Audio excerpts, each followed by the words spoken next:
This is MCQ series, class number 7. So today's question is 50 miles gap a long distance. কি হবে এখানে? 50 miles are, 50 miles is, 50 miles where, 50 miles have. কোনটি হবে এখানে? Right.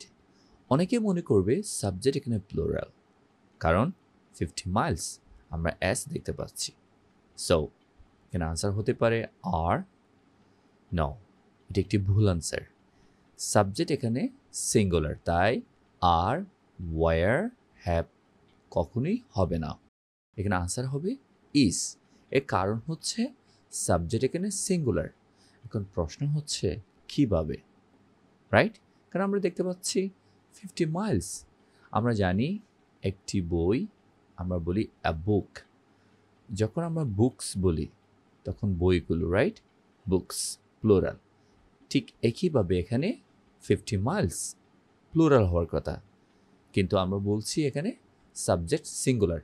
এর কারণ হচ্ছে time, distance, weight, length and money সবসময় সিঙ্গুলার। মনে রাখতে হবে আমাদের, সবসময় সিঙ্গুলার হবে। আমাদের আনসার হবে ইস। আপনাকে আমি আরেকটু গুছিয়ে বলি। ধরুন এই জায়গা থেকে এই জায়গায় আসতে 20 কিলোমিটার্স পাড়ি দিতে হবে। 20 কিলোমিটার্স। আবার আমি যদি বলি আমার কাছে 20 বুকস আছে, রাইট?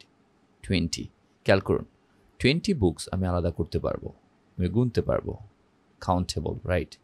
কিন্তু এখান থেকে এই জায়গায় যেতে আমাদের 20 কিলোমিটার্স পাড়ি দিতে হবে, রাইট? কিন্তু 20 কিলোমিটার্স বলতে আমরা 20 আলাদা কোনো বিষয় মনে করছি না, আলাদা কোনো রাস্তা মনে করছি না। আমাদের জন্য ইউনিট হচ্ছে একটি, ঠিক আছে? এটি একটি, এখানেই আছে 20 কিলোমিটার্স, কিন্তু বিষয়টি হচ্ছে একটি। কেমন? এখানে কিন্তু বই কিন্তু 20 আলাদা আলাদা, কিন্তু এখানের বিষয়টি হচ্ছে একটি ইউনিট, রাইট? সো এই একক বিষয়ের জন্য আমাদের সিঙ্গুলার করতে হয়। একক হলে সিঙ্গুলার হয়, আপনি মনে রাখতে পারেন।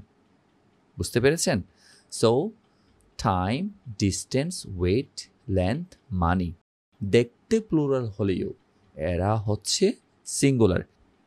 এর কারণ হচ্ছে এরা দেখতে প্লুরাল হলেও এদের ইউনিট হচ্ছে একক। সো সবসময় সিঙ্গুলার হবে। টাইম, ওয়েট, মানি, ডিস্টেন্স সবসময় সিঙ্গুলার। ধন্যবাদ।